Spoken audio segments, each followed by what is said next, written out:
Assalamu alaikum wa rahmatullahi wa barakatuh. Dear viewers, we appreciate your joining us today for a new episode of The Rope That Binds Us, As-Sunnah waljama'aah. Last episode we were talking about the importance of understanding the textual evidence in Quran and Sunnah based on al-Zahir. And we said al-Zahir means the obvious meaning. The first meaning that you understand from the words when you hear it, if you're familiar with the language.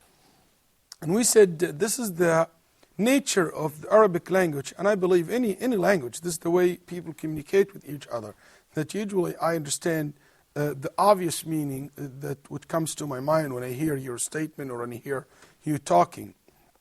And also this is the way to unite people in one understanding or one general understanding.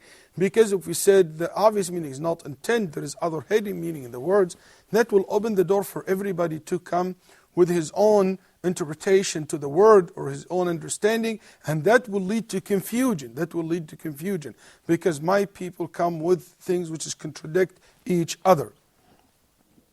And also we said this, the Sahaba radiallahu anhum ardahum, the companions of Muhammad sallallahu alaihi wasallam, they never dealt with the textual evidence other than this way, That's why you see that the early Muslim generations used to advise their students and those who became Muslims to always accept the obvious meaning of the verses. That's why, for example, Sufyan al-Thawri and others used to say, أَمِرُّوهَا عَلَى ظَاهِرِهَا, accept these texts the way it is. Just accept the zahir, which is the obvious meaning of the words, without trying to give other meaning to it, which is ta'wil, especially if there is no proof for that. So generally we're talking about the principles of driving rulings and understanding textual evidence from the authentic source of religion. We talk about the first rule, which is understanding the text based on zahir without ta'wil or tafwid.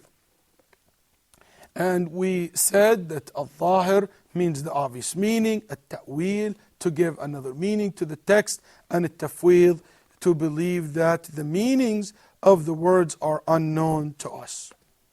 Now we will talk about, let's go back a little bit, we'll talk about very specific issue where confusion happen and dispute happen between Muslims, and sometimes in the Islamic history or the history of the Islamic science, and unfortunately it still exists until today. But I would like to touch base on it a little bit. Are we dealing with the same way with the verses related to Allah's names and attributes? Do we also accept the obvious meaning of it? So when you read a verse describing Allah subhanahu wa ta'ala that He loves, or Allah subhanahu wa ta'ala loves something or loves somebody, or Allah subhanahu wa ta'ala is angry at certain people, or Allah subhanahu wa ta'ala has mercy, or Allah subhanahu wa ta'ala has wisdom or knowledge or life, or He exists. When I see that Allah subhanahu wa ta'ala hears and sees, when I hear a verse talking about Allah's wisdom, or Allah subhanahu wa ta'ala's face, or Allah subhanahu wa ta'ala's hand, how can we understand these kind of verses which talking about Allah subhanahu wa ta'ala and about His names and attributes? Are we still apply the same rule that we accept the obvious meaning or not? We accept the zahir or not? There is two basically ways. People who said, no, we still accept the obvious meanings. And another group said, no, we don't accept the obvious meaning. But remember, the rule was, we always accept the obvious meaning. We don't differentiate between verses related to Allah subhanahu wa ta'ala or other. This is the nature of the Arabic language. This is the way this is the way to communicate with any to communicate with each other, to deliver information. When you say something, you always intend the obvious meaning, unless there is a proof, there is an indication telling me that you don't mean the obvious meaning. You don't mean the obvious meaning. So those who said, or those who accept the obvious meanings, ahlusunnah waljama'aah, the people who follow the sunnah and the people of al-jama'aah, they said that we accept the obvious meaning of Allah subhanahu wa ta'ala's, the verses which is related to Allah's names and attributes. And this does not mean that they are comparing Him to His creation, because there is difference between the meanings of these attributes and the description of their nature. What do we mean by that? Brothers and sisters, there is always difference between the meaning and the description of the nature of the thing. Like when I tell you, give you an example. I have watch. What do you understand from the word watch? A machine that I can tell the time from it, or I can detect the time through it. That's right. You don't understand from it if it's black, white, digital, or it is big or small, it is steel, or it's rubber, or it is leather. What the nature of it, something, and the meaning is something else. Remember, there is always difference between the meaning and the nature of the thing, which we say in Arabic, al-ma'na wal-kayf. There is always difference between the description of it and the meaning of it. So if I tell you I have a car, you understand, this is a vehicle that I used to, it's a form of transportation. But you don't know what is my car. Is it Infiniti? Is it Camry? Is it Caprice? What kind of car? You don't know. So basically, we're talking about here a difference between the meaning and the nature of the thing. So when Allah subhanahu wa ta'ala talking about Himself, we know the meaning of the attributes and the names, but we don't know the nature of it, the way it is, it looks like. That's totally different issue. That's totally different issue. Some people thought that if we accept the obvious meaning, it means we're making Allah similar to His creation. So if we say that Allah subhanahu wa ta'ala has wisdom, and we say that human beings has wisdom, that means Allah's wisdom like humans' wisdom. Or if we say that Allah subhanahu wa ta'ala alive, and you are alive, it means Allah subhanahu wa ta'ala alive and the humans alive, it means they are like each other. No, that's totally it's not correct, and that's not acceptable. Allah's life, Allah's knowledge, Allah's existence, Allah subhanahu wa ta'ala's love, Allah's hands, Allah subhanahu wa ta'ala's face, Allah subhanahu wa ta'ala's talk, it's totally different in nature than the talking and the face and the love and the mercy and the knowledge and the existence of the human being. The meaning is there is something common in the meaning, but the nature of it, the description of it, it's different. It is different. That's basically what ahlusunnah said. So when we hear that Allah subhanahu wa ta'ala created Adam with His hand, it means He created him with His hand. There is no need to say He created Adam with His power or with His might or with His mercy, whatever interpretation they might give. No, we said He created Adam with His hand, it means with His hand.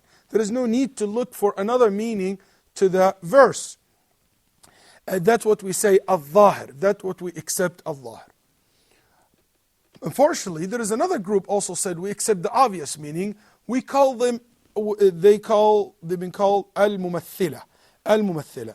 And they are the one who claims that the obvious meaning indicate that Allah's attributes are the same in nature as those of His creation. So basically, they're saying Allah similar to His creation. Similar to His creation.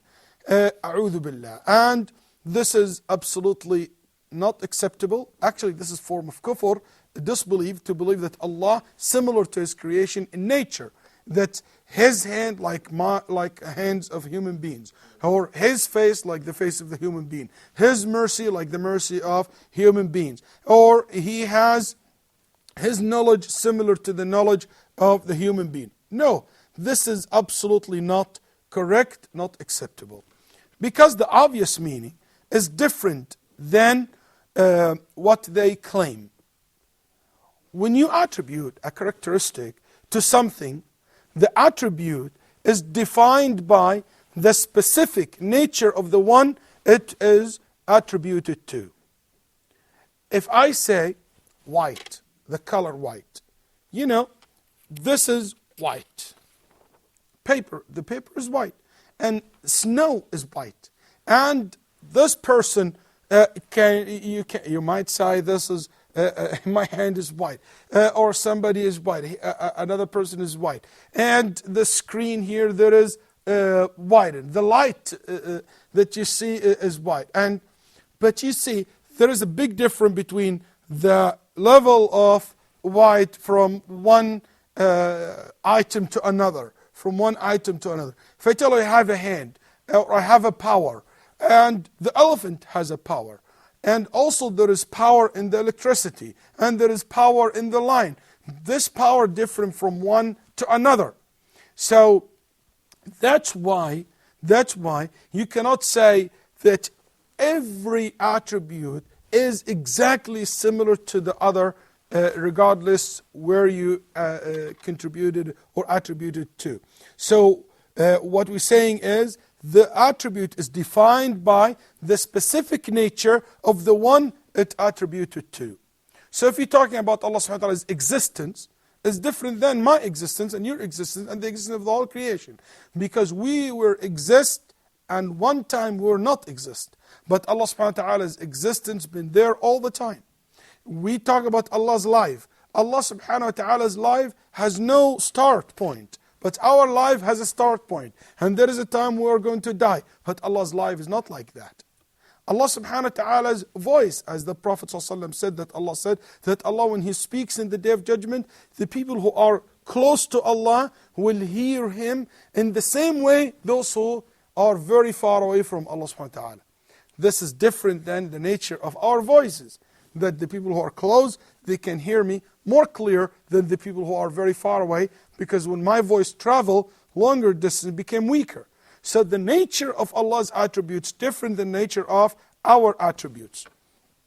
And Allah subhanahu wa ta'ala clearly said that He is not similar to His creation, as He mentioned that in Surah 42, verse 11, لَيْسَ كَمِثْلِهِ شَيْءٌ وَالسَّمِيعُ الْبَصِيرُ.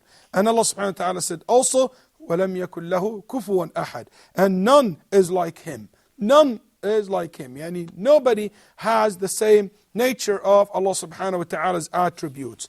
I hope this is clear, because it is by the consensus of the Muslim scholars that nobody can say that Allah's attributes or names similar in its nature to the human beings' attributes and names. May Allah subhanahu wa ta'ala to make us among those who glorify Allah subhanahu wa ta'ala and respect Him and honoring Him the way He deserves. Wa sallallahu wa sallam ala nabiyyina Muhammad. I will see you inshallah in the next episode.